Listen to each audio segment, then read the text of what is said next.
Good evening and welcome to Monsters Among Us. I'm your guide, Derek Hayes. Hello, friends and strangers. It's a pleasure to be with you here this evening. Now, if you're new to the program, which it seems like there are a lot of you lately, you've stumbled upon what might be the world's largest collection of first-hand paranormal accounts, stories, in the witnesses' own words. And here at MAU, we do Tuesdays a bit differently. I pick a theme for the episode. All Bigfoot, all calls from Ohio, all hospital stories, something along those lines. And recently I had the idea to feature different colors. And the color red episode from a few weeks back seemed to be a big hit. So I'm bringing that feature back tonight. The Painted Black episode, where each and every call somehow centers around the color black. Black shadow figures, black beasts. And picking up where we left off last week with the avian species, black birds. From parts unknown, please welcome Amanda to the program.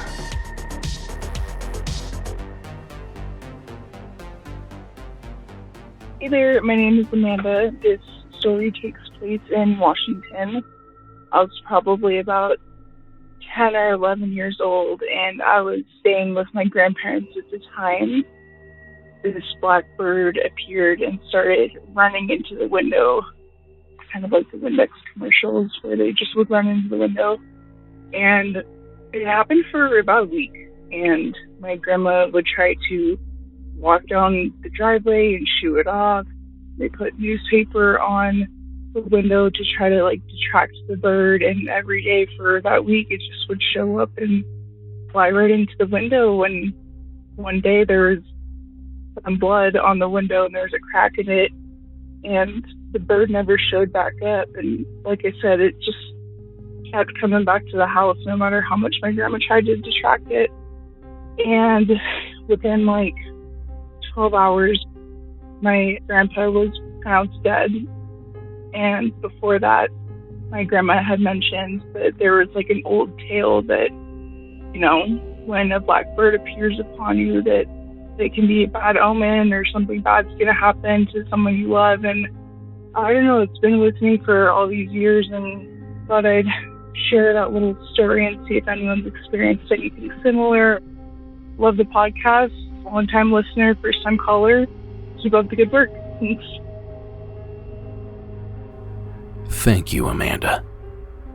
Now, I've always heard that too, except that what I was told, from my grandmother, I believe, is that if a bird of any color flies into your window, someone in the home will soon die.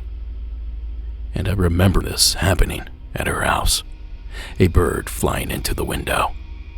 And then her telling me about the folklore, the wives' tale, or the superstition that Amanda just detailed. But thankfully for our family, nothing happened that night. And everyone in the house went on to live at least another 25 years. So you're not the only one that's heard of this, Amanda, because I had as well. But it is important to consider that this experience could have just been a big coincidence. After all, 1 billion birds are killed each year here in the US by running into windows. and over 3 million Americans die each year. So those two facts are bound to occur together from time to time. But I agree here, Amanda. It is creepy as hell when it happens, especially in your case, as the prophecy seemed to be true for you. Now, we appreciate you taking the time to share that unsettling story. Thank you again for calling in. Now, folks, I do my best to squeeze in as many calls as I possibly can, so I'm going to do just that here with this next entry, a brief entry that comes to us from Donald in the state of South Carolina. Hey, Derek, this is Donald from South Carolina. Listening to your Haunted Pets episode, this reminds me of a story, something that happened to my wife about 3 years ago. In our house one morning, she was going out to go to work, and she came running back in the house and told me that there was a black dog laying in a tree right next to our house and was just looking at her. And it had weird, glowing eyes. She didn't specify color to me. She was really freaked out, so she had to go to work, so I escorted her out, and there was no dog out there. Later on, I pulled up my video from my security system, and I looked, and I did not see a dog. I saw these weird sparkles. It was right up against the tree, and it was different colored sparkles, and it was going on and off, like little miniature lights, kind of blurry. It was there for actually a couple of minutes, and then it just faded away. So needless to say, that never happened again, and we ended up having that tree removed. Anyway, Derek, we all love your show. Thank you so much, and you have a great day. Bye. Thank you, Donald. A black dog that possibly transformed itself into a cloud of sparkles. It's a first for me. But perhaps this is yet another omen. Or perhaps a strange coincidence. Or maybe there was a dog buried beneath that tree, and whatever you and your wife saw there, Donald, was some sort of manifestation of all of that. Whatever it was, it made for an amazing entry. So we thank you again, Donald, for sharing with us. Now, folks, it's time for a quick break, but I'll be right back with more pitch black stories right after this. I won't argue with that. I will not argue with that data. Remember that doctor's appointment you were supposed to make a while ago? You know, that overdue annual checkup that's been 3 years in the making. Well, don't feel bad, because I used to do the same thing before I found ZocDoc. ZocDoc makes it easy to find the right doctor right now, and it's all online. In fact, you'll probably have it booked before the end of this ad. ZocDoc is a free app and website where you can search and compare high-quality, in-network doctors and click to instantly book an appointment. You can filter for doctors who take your insurance, are located nearby, are a good fit for your medical needs, and are highly rated by verified patients. There are over 100,000 doctors across every specialty, from mental health to primary care, urgent care, and more. And more importantly, appointments made through ZocDoc happen fast, typically within just 24 to 72 hours of booking. You can even get same-day appointments. Before using ZocDoc, I'd been waiting 4 weeks for an appointment, which would often stop me from even bothering altogether. But ZocDoc is fast, online, and completely free to use. It's just so easy. So stop putting off those doctor's appointments and go to ZocDoc.com/MAU to find and instantly book a top-rated doctor today.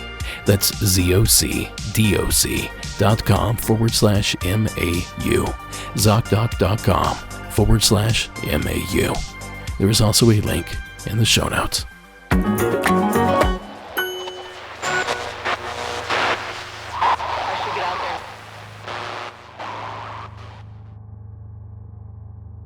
You guys know they're coming, so we might as well get the first one out of the way. Here with the first of a few Black Shadow stories. is Jay, out of the Tar Heel state of North Carolina. Hi, this is Jay. I'm from North Carolina. So, 2 years back, in my house, I woke up in the middle of the night, out of nowhere. Don't know why, but something told me that I needed to get up and do something. I didn't bother checking my phone. After a certain point in the night, I don't care what time it is. I just want to get whatever I need to do done and then go back to sleep.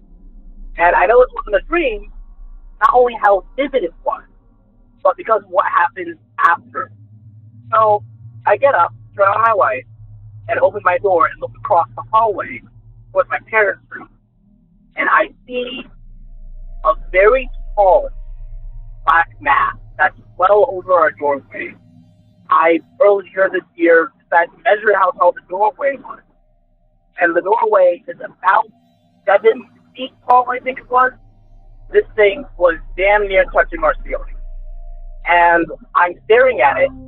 Like I said, it's black, but it's like a solid shadow. It's not in the shape of a person. It looks more like wispy smoke flowing around. But every single wisp of smoke, completely and utterly solid. I wasn't making any sound. I was terrified, frozen in my place. And it turns around towards me, and in an absolutely clear and perfectly lucid voice, it says, "Oh, hello there." It was so polite and oddly calming that it sent shivers down my spine, kind of in the same way that someone who is overly calm in a stressful situation can be a bit off-putting. After it says, "Oh, hello there," it just vanishes. It vanishes like a puff of smoke from a campfire once you douse the flame. Nothing left. And I'm left standing in my doorway, staring in the same spot, wondering what just happened. And after that, I decide I need to close my door because I am filled with a sense of dread for some reason. Because when I turned around, I saw 2 eyes, but they weren't like regular eyes. They were as if someone scribbled in a dark section, darker than the rest of his body, onto what I could only assume was his face, and it was darker than everything else around. I closed my door, sat on my bed with the light on, and stared at my door, thinking, this thing's going to come through the door. I wake up in the morning, somehow, because I don't even remember falling asleep. I'm still in the same position, facing the door, light still on. And I realized that wasn't a dream. I saw that. My light's still on. I'm facing the door, sitting up, sitting on my bed. Thank you for playing this, if you do. Bye. Have a great night. A shadow entity that literally says hello. That's not something that you hear about every day. At least, I don't. But thank you, Jay, for calling in.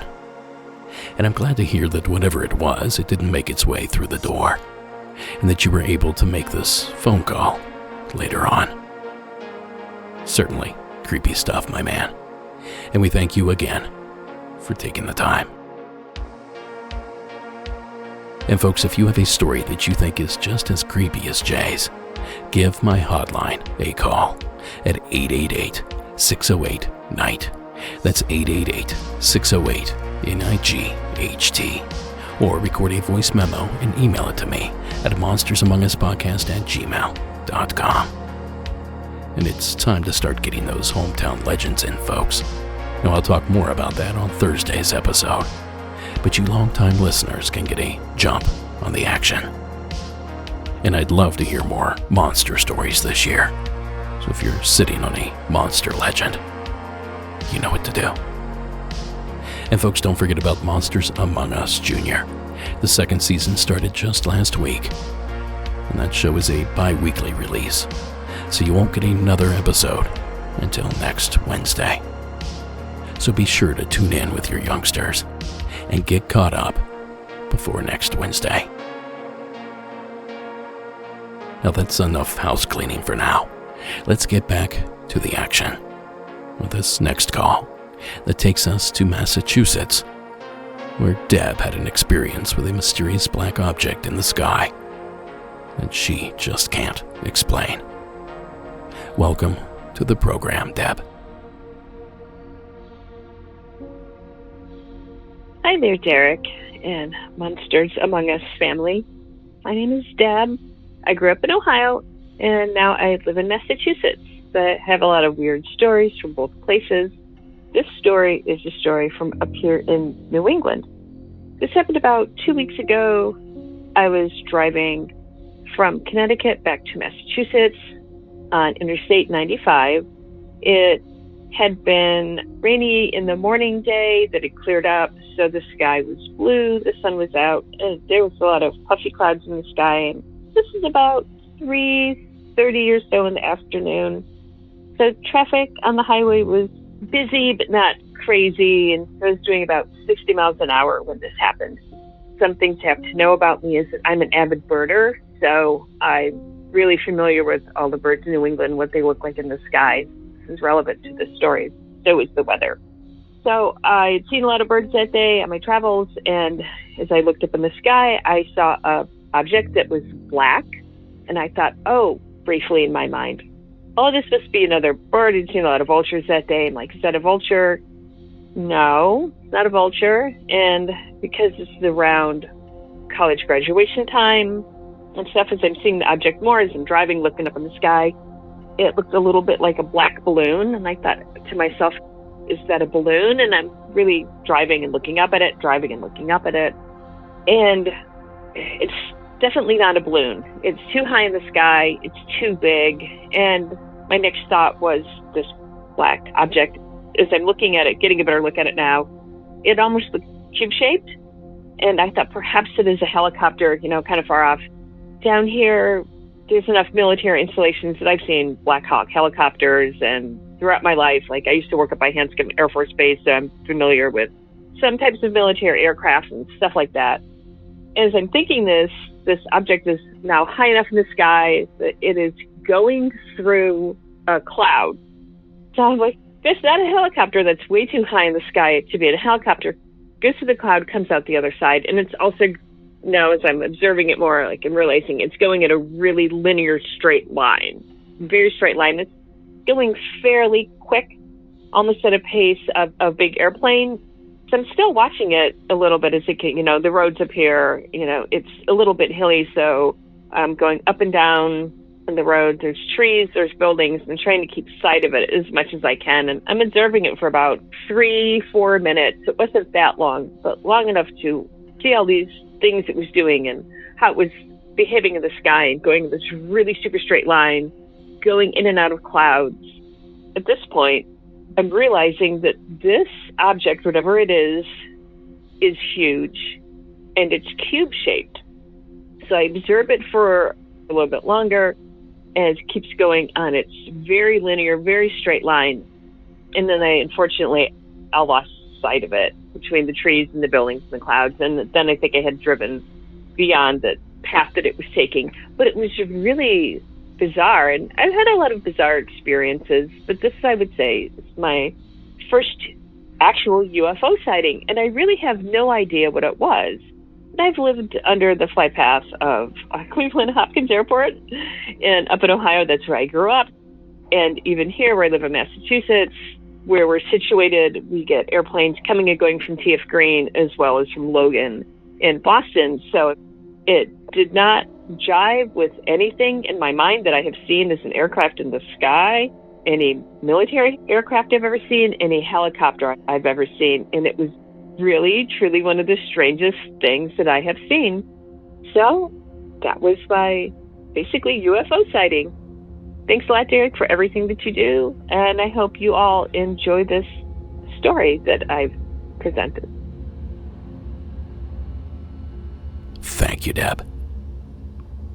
Well, I don't know what it was either, but I sure did enjoy hearing about it. And when it comes to black UFOs or UAPs, the shape that's most commonly reported is the obvious delta, wedge, or flying black triangle. A sighting of a black cube-shaped craft. Well, not unheard of. Certainly isn't a popular description.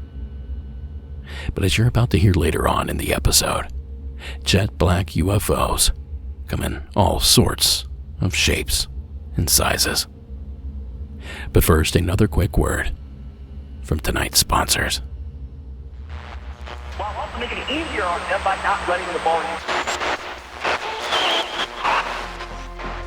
It's our favorite time of year. It's finally fall. And obviously it's the start of spooky season. But it's also the start of cozy season, which means it's time to slip into some Bombas. You know Bombas, right? The most comfortable socks, slippers, and underwear out there, made from premium materials that actually make sense for this time of year. Bombas has merino wool socks to keep you warm when it's chilly out, but cool when it's hot. And they don't just have socks, Bombas has slippers that make it hard to leave the house. From Sherpa-lined Sunday slippers to the easy-to-pack gripper slippers, there's something for everyone. Best of all, they don't just feel good, they do good. For every pair you purchase, Bombas donates another pair to someone experiencing homelessness, which makes me feel great about my choice to shop at Bombas. For me, the quality of Bombas really stands out from the rest. It makes sense that they offer a happiness guarantee, which means if you're not 100% into what you got, they'll make it right. No risk, all reward. Head over to bombas.com/MAU and use code MAU for 20% off your first purchase. That's bombas.com/MAU and use code MAU at checkout. bombas.com/MAU and use code MAU.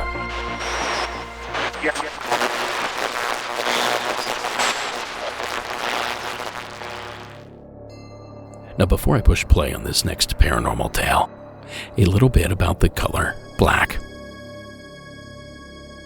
Now, since the Middle Ages, black has been the symbolic color of seriousness, of somberness, and of authority.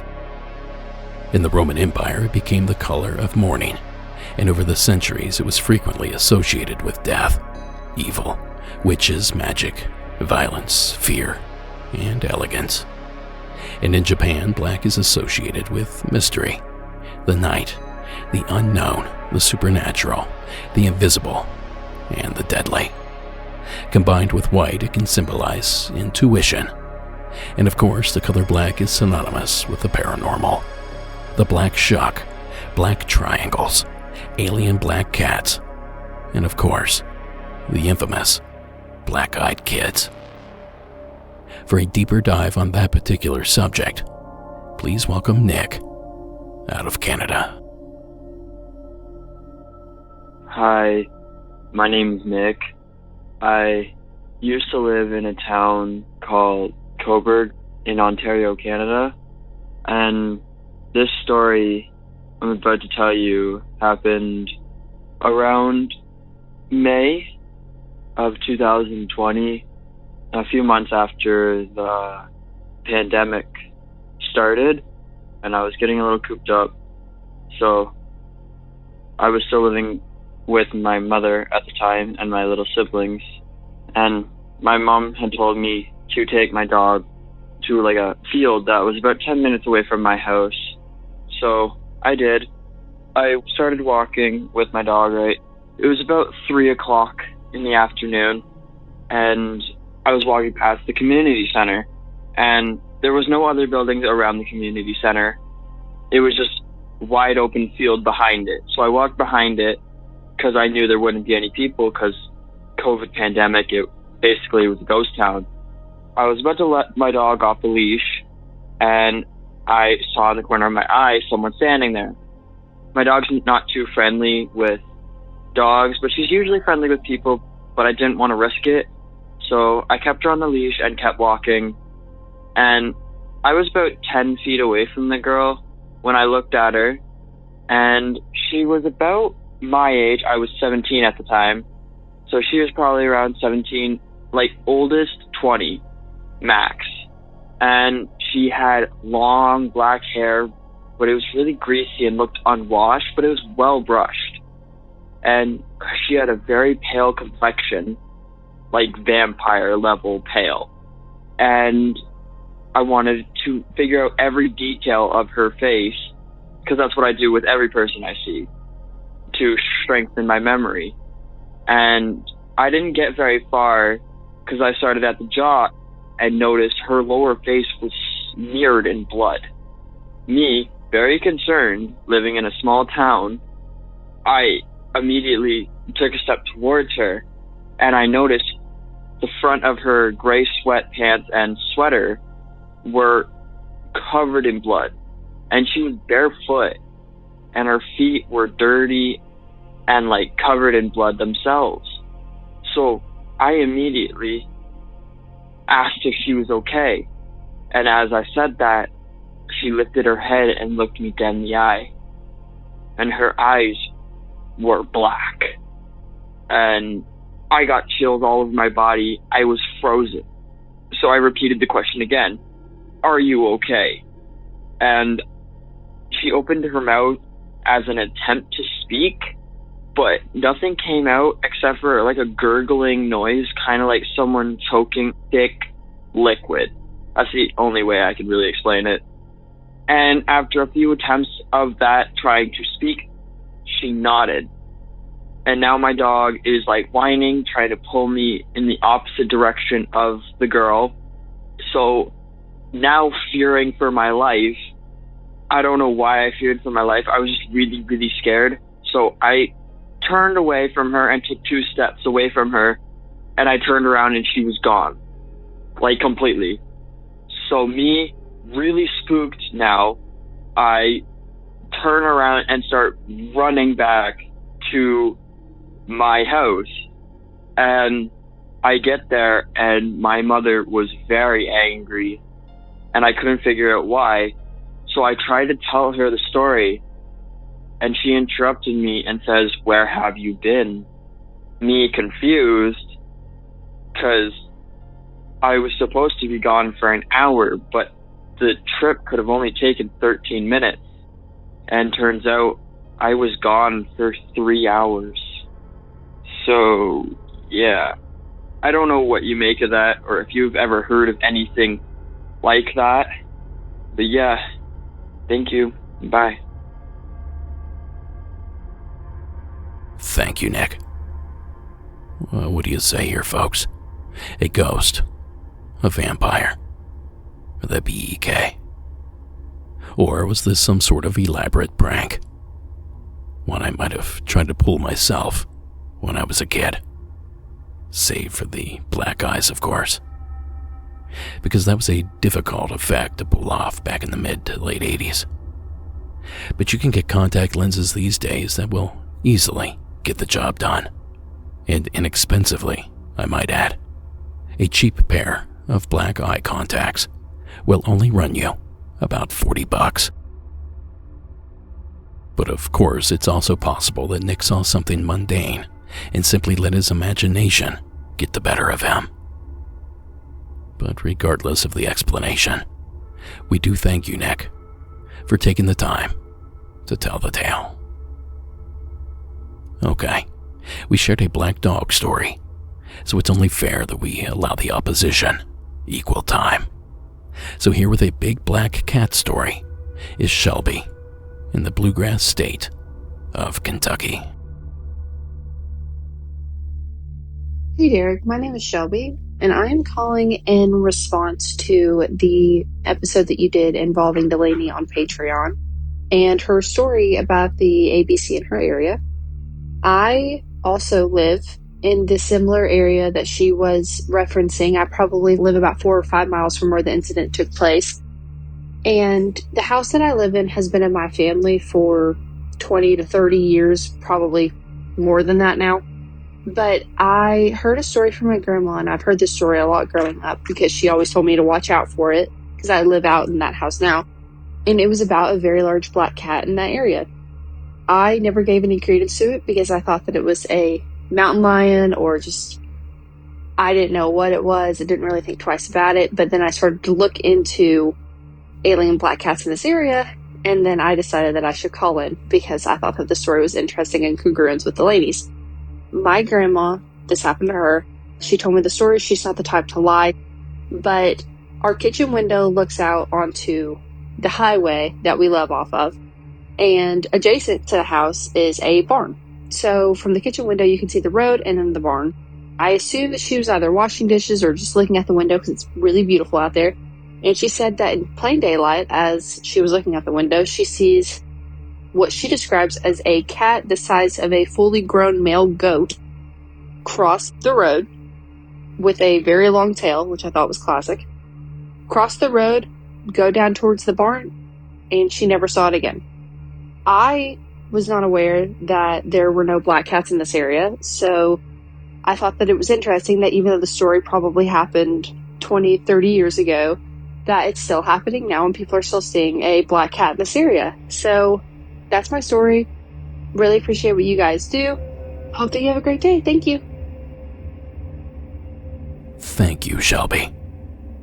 Now I'll tell you what, I'm no expert, but I am an experiencer, and I am a collector of reports. Reports just like this one. And it is my belief that there are about 7 states in which this phenomena seems to occur the most. Ohio, Kentucky, Indiana, Pennsylvania, Tennessee, West Virginia, and parts of southern Illinois. And I cannot tell you why those seem to be the most popular locations, but they are. And Shelby's story here, of course, took place in one of them. And wouldn't you believe it, so did my story. So thank you again, Shelby, for taking the time to share this entry. Now that we've narrowed down where these encounters take place, perhaps we can form a better idea of what's going on here.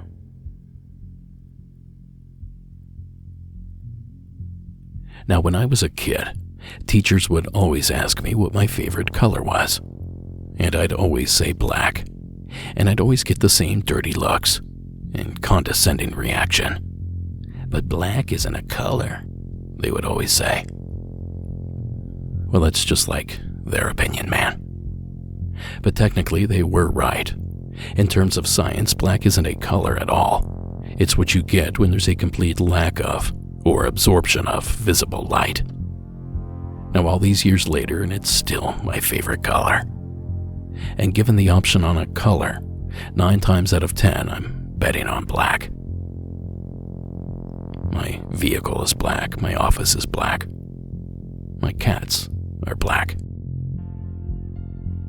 And this next entry features just a touch of black, in a place you'd most likely not want to see it. Correspondent 44, can you hear us? Correspondent 44. I go by Correspondent 44. This is my story. This happened in my late teens. I moved to a rural town in Indiana. My cousin owned some land, and he allowed me to live in one of his trailers that he had way out in the middle of nowhere. It was pretty far away from town. It was cheap rent, and it's what I needed at the time. So, again, it was a good 25, 30 minutes from town with windy roads, 1-lane roads out in the middle of nowhere. Houses were around, but they were farmhouses, a lot of cornfields and bean fields and whatnot. But I wasn't used to it, where I was from the city before. Now here I am in the countryside. So at any rate, moved to this trailer in the middle of the woods. The drive out there was exceptionally scary, as I remember correctly. I was always watching the wood line while I drove home. I worked at Taco Bell, and those of your listeners that ever worked at Taco Bell, it was open until about 3 a.m., so you could clean up and be done about 3 a.m. and drive home. At least that was my shift. So it was early in the morning hours that I drove home every night from my shift, and I would go down this long road once I got out of town into where I would begin to drive to my house. So this one particular night, I'm driving, and there's this bend in the road, a turn. It's almost like an S.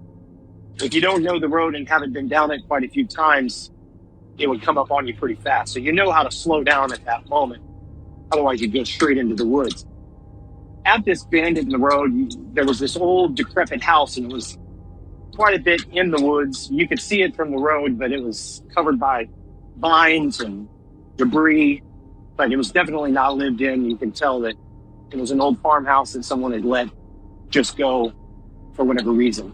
But it was pretty scary. We would drive by it, and I'd look at it and think, wow, it'd be cool to fix that up. But other than that, that's a pretty scary house. So this one particular night, I'm driving into that area, I'm slowing down for that turn that you have to make. And your headlights are directly on the woods at this point to make this turn. And in the woods, right in the middle, is this older looking, I guess, man. It was only a few seconds I saw him sitting in the woods, Indian style, halfway in the tree line, halfway out of the tree line, close to the road. And he was just sitting there. And I remember thinking, oh, that's odd. The guy in the middle of nowhere at probably 3:30 in the morning. You know, I'm pretty analytical. So kind of thought about it. Like, that's creepy. This guy is most likely homeless. So anyway, I don't think too much about it. Fast forward a couple of months, I guess, later. It's getting a little colder outside. Same deal. I'm coming home from my shift.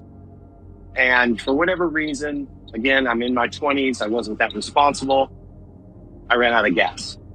So at this point, I had to walk back to the trailer. And it was closer from where I was at than it was to walk back to town. So I figured I would walk back to the trailer. This was before I had a cell phone. I don't know if there were cell phones, but I didn't have one. And I thought, well, I'll go back, sleep it off, wake up in the morning, call somebody to get me some gas in the morning. So I'm walking down the road, not particularly happy, knowing this is a scary road. There's a lot of loose dogs in these farms. Have dogs that aren't on leashes because they're in the middle of nowhere, and their dogs are pretty much know that that's where they live. But I was more afraid of that than I was afraid of anything else. Anyway, I'm walking to that particular area I mentioned earlier where I'm at that bend, and all of a sudden I remember I had saw that person sitting Indian style in this particular area. And now I have to pass it, and I am full of fear. I just freaked myself out. So I'm walking, I'm looking ahead of me, and in the corner of my eye, out of the wood line, I see this guy. And he's standing there. And I remember specifically, he's wearing overalls, no shirt. And I'm looking out of the corner of my eye as I meet eyes with him, and he's mouthing something to me, but there's no sound coming out, nothing coming out at all. He's just motioning to me and mouthing something, but he's motioning with his fingers like, come here, come over here, come to this area. And I don't know how else to explain it except my top half of my body was frozen. My legs kept walking straight where I had to go closer to him to get to where I was going, but at the same time I was passing him, and I had to stay on that path to get to where I was going, but I was terrified. Some of the main details that I remember about this guy, all I can describe it as is if you have a bucket of oil and you dip your fingertips into it and pull it out, you have black tipped fingers.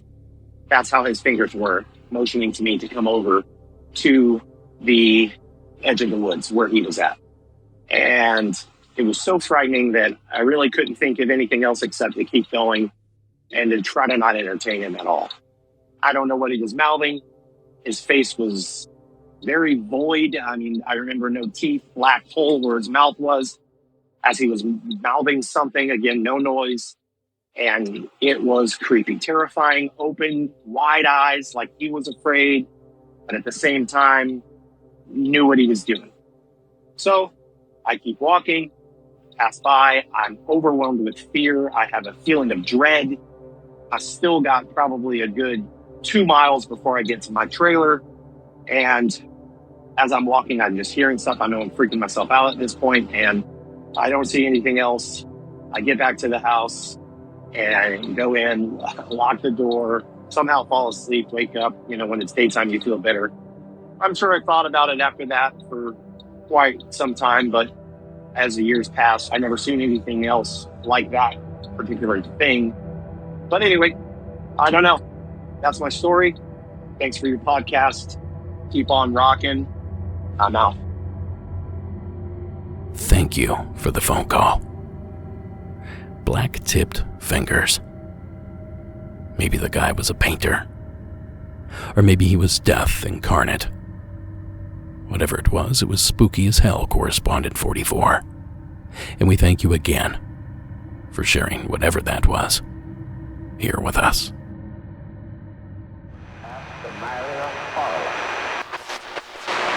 The bottom of the inning is next. Medicine we need.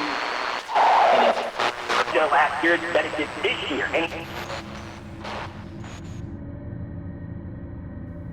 Now, do you remember a while back when I promised more black shadow entities? Well, I'm back to deliver. Well, technically, David from Massachusetts is here to deliver.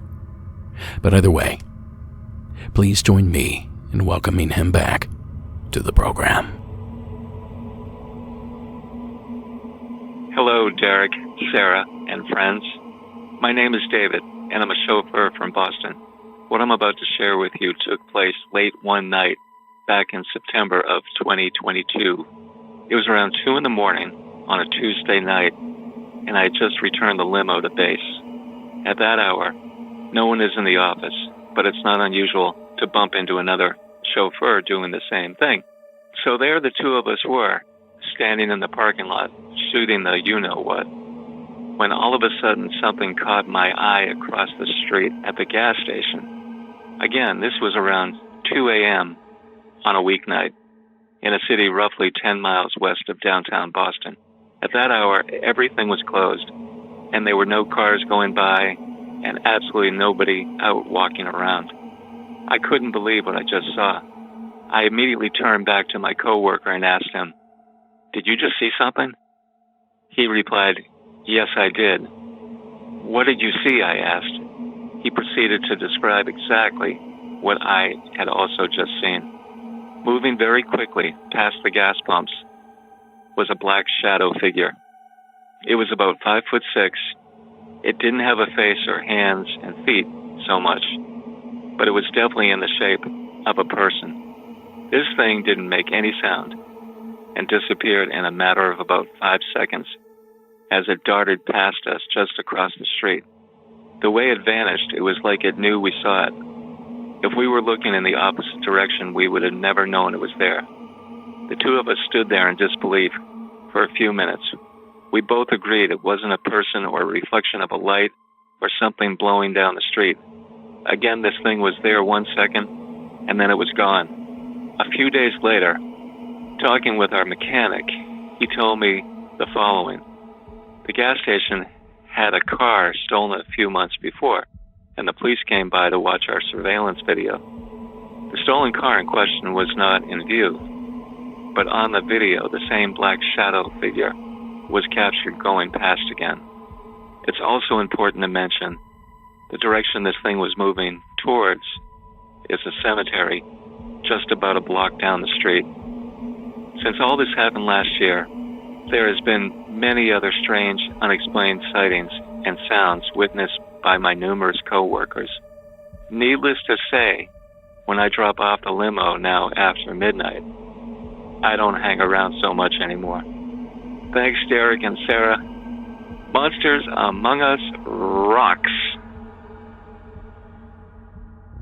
Always great to hear from you, David. Thank you for the phone call. Now, why would a shadow entity be loitering around a gas pump? Maybe he was trying to help Correspondent 44 out. After all, he had his experience because he ran out of gas. It's all starting to make sense. No, I kid, but amazing stuff per usual, David. And we thank you again for thinking of us. Now, folks, coincidentally, there are a lot of shorter calls in this episode, and that means I get to share more calls with you. So buckle up for this mini marathon, beginning with Stephanie in Florida. Hello, Derek and Monsters Among Us. This is your friend Stephanie from the Tampa area, and today I've had sort of a minor coincidence, but it reminded me of a sighting I had in the sky in Virginia. So I happened to be looking around the internet this morning, and there was a story from Virginia of a black ring spotted floating in the sky over Williamsburg, Virginia in August of 2024. And when I was looking at that, it reminded me of when I saw the same kind of black ring in the sky over King's Dominion in Virginia in 2007. It looked exactly as the one reported, and it clung together and floated away.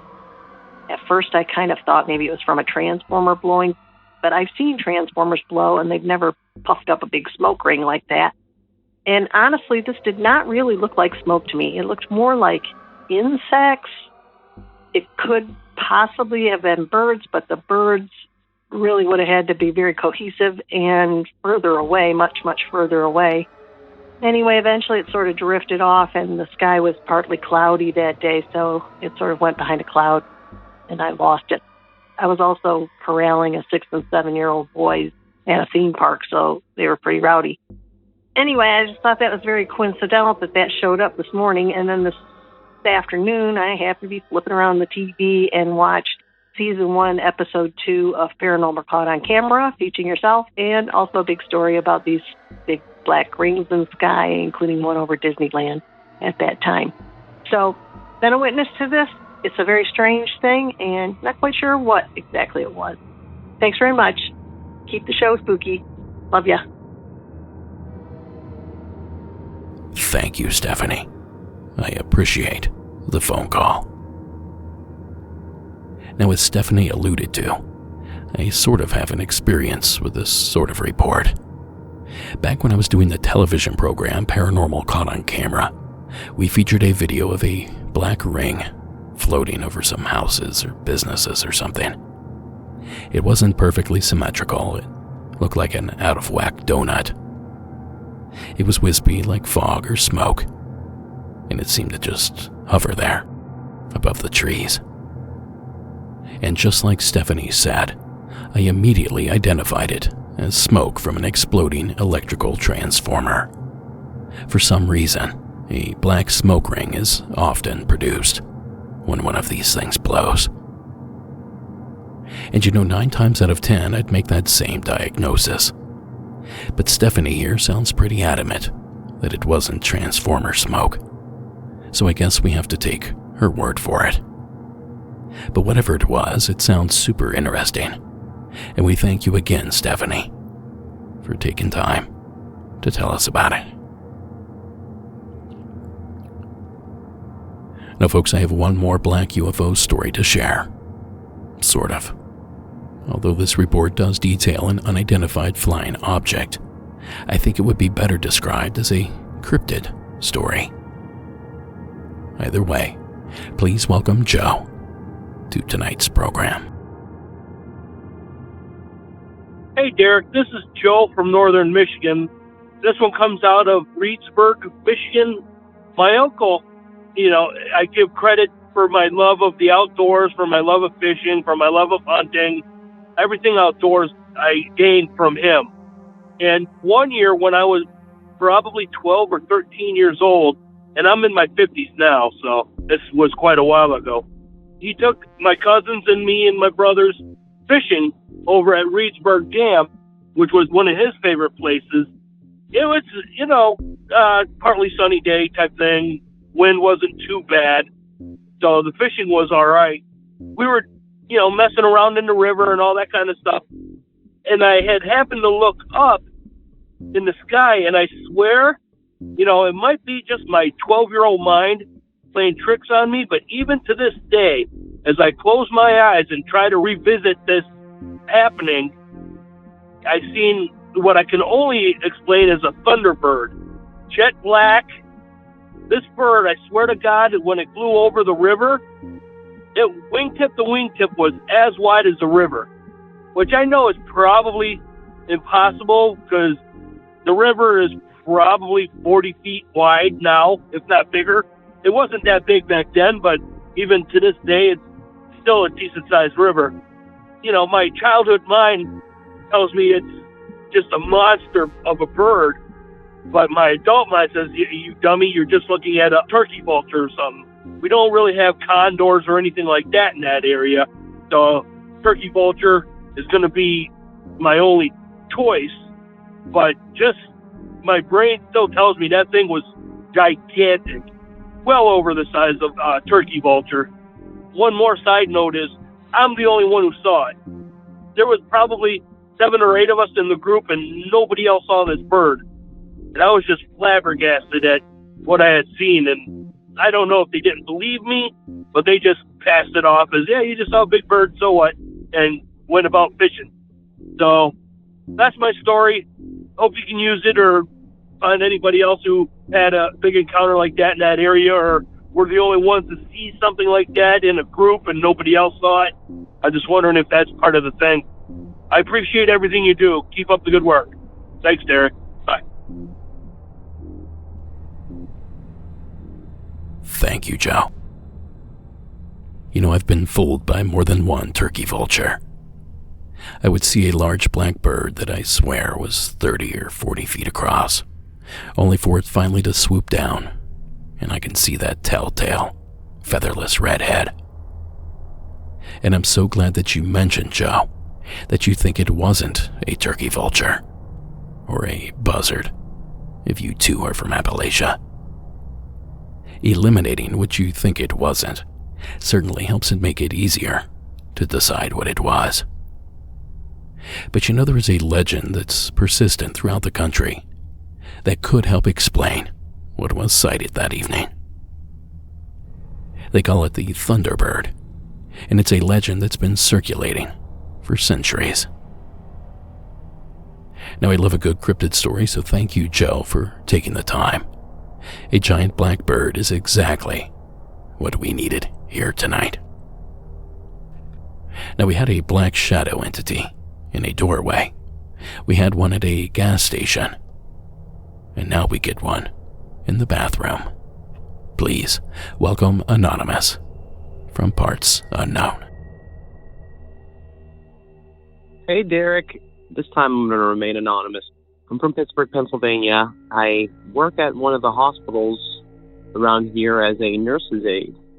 I was going to a patient's room, and the way the rooms are set up is the patient bed is further in the room than the restroom. And what I mean by that is when you walk in, the bathroom is right through the entry door. For this room, it would have been to the left, and then the patient bed is further in the door. The patient needed some assistance from another nurse's aide and I, and we were walking down the hallway to the room, and as we got closer to the room, we saw walking into the bathroom, it was like a quick little blur. I would say it was a black shadow now, but when I was walking into the room, it was like a little blur that just went into the restroom, like if you saw something out of the corner of your eye. The aide and I both saw it, and we went in, and I thought someone was in the restroom, and no one was in there. Yeah, it was just a crazy experience. The aide originally told me she saw it a couple times and then denied it a couple times after that. I think just the shock of the moment. I haven't had really that many experiences since I've been working at the hospital. If I don't have another experience, that one's an awesome one to have. Thanks for letting me call in. As always, I love the show. See you, Derek. Thank you, caller. In the bathroom is nothing sacred anymore. Now, I guess this one just goes to show you that you can never let your guard down, no matter where you are. We'll be right back. Coin will be $1 million in 2030. Hell is here. Don't miss a moment. Hey, they want him to stop playing every day. They want him to get those reps. And folks, that takes us to tonight's finale. Please welcome Frank to tonight's show. Hey, Derek. My name is Frank, and I'm calling from the Mohawk Reserve of Ganawagi, just on the South Shore of Montreal. So this happened when I was about 5 years old. I remember my dad had a few of his friends and cousins over. It was at night. I'm not sure what time, but it was already dark out. So they were sitting around the table playing cards. And I remember we had a dog, a golden retriever, in the backyard, in the doghouse. And the dog started barking, which he didn't usually do. So my dad sent one of his friends out there to go see what was going on. So his friend went out and he came back in, and I remember him telling my dad, saying that there's somebody out there in the yard. So my dad went out there to go see what was going on, and he was out there for a few minutes. And when he came back in, he looked terrified. He said that right near the dog in the doghouse, there was a woman. And he said he had asked the woman, "Hey, what are you doing in the yard? This is our house, private property. You can't be here." And he didn't realize at first, but the woman was all dressed in black. Her face was covered, like with a hood. It was all black. And he noticed that he couldn't see her feet. He said it looked like she was floating. Yeah, like she had a cape on, everything. So when he asked her, "What are you doing?" she replied, "I'm looking for my children." And where we were living at the time, it was a brand new house. My mom's grandmother had just built her the house, so I don't even think we were living there for about a year, maybe 6 months at the time. And yeah, she told him she was looking for her children. And he said, "Well, I can't help you. This is a new house, and you need to get off of our property." And she kept begging with him that she needed her children. She was looking for her children. Like I said, my dad was terrified. And I remember that everyone was freaked out. Everyone was on edge. And one of my dad's cousins had even took me out of the house. I remember we went for a ride just to get me out of the house, I guess. And not long after that, my parents had went to go see a woman who she claimed she was a psychic. I'm not sure how true that was, but she told them that I guess years ago our reserve was founded by the Roman Catholic Church. So there was a lot of nuns there on the property, and she told them that there was actually a school there at one time where the nuns used to teach. So I don't know if that's what she meant by her saying she was looking for her children, maybe in the students of the school. Oh yeah, she had also told them that the school was destroyed by an ambush. The Mohawks, my ancestors there at the time, and because nobody had lived on that land for years, like I said, the house was new, so maybe we had disturbed the property where that school was. It kind of makes sense given the description of the woman that my dad had seen, like in a nun's attire, given like everything she was dressed in. But yeah, he gave a very vivid description of her being all in black coat, black cape, and a hood. He didn't see her face. It was all black. Oh, and another thing is he said it was like blacker than black. So I'm not sure if this was the spirit of a nun who used to teach at that school. And like I said, our house was new. And there was always something weird about the basement of the house. I remember as a child, I was terrified to go in the basement. And still to this day, well, my grandmother lives there now. And even now as an adult, because this happened like maybe 20, 25 years ago, and still when I go into the basement, it has a very dark vibe to it. and I really don't like going down there. And everyone who does go down there, they say the same thing. Yeah, it's really weird. But ever since that incident, I don't think anything else had happened except just getting a weird vibe in the basement. So yeah, that's my story. Love the show, Derek. Keep up the great work. Thanks. Bye. Thank you, Frank. A ghostly woman in black, beckoning for her children to return. And a psychic's validation that seems to lend credence to this entire experience. But she didn't have any feet, and she was faceless and floating. So she certainly wasn't flesh and blood, whoever she was. Now, explanation aside, we really appreciate you taking the time to share, Frank, because that's my kind of story. And folks, that's going to do it for this episode. A huge thanks to everyone that called in, and an even bigger thanks to everyone that tuned in here this evening. Now, Monsters Among Us podcast is written and produced by me, Derek Hayes.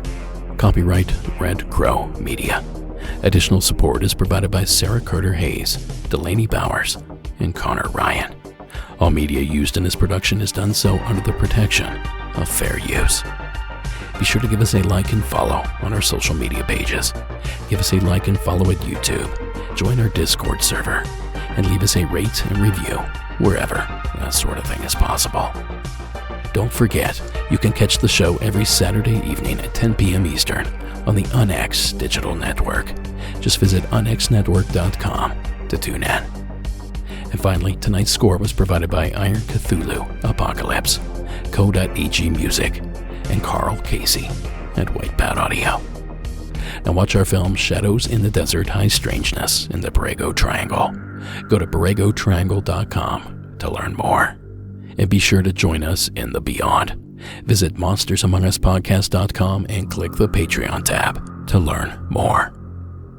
Now I'll catch you all back here on Thursday with a brand new installment.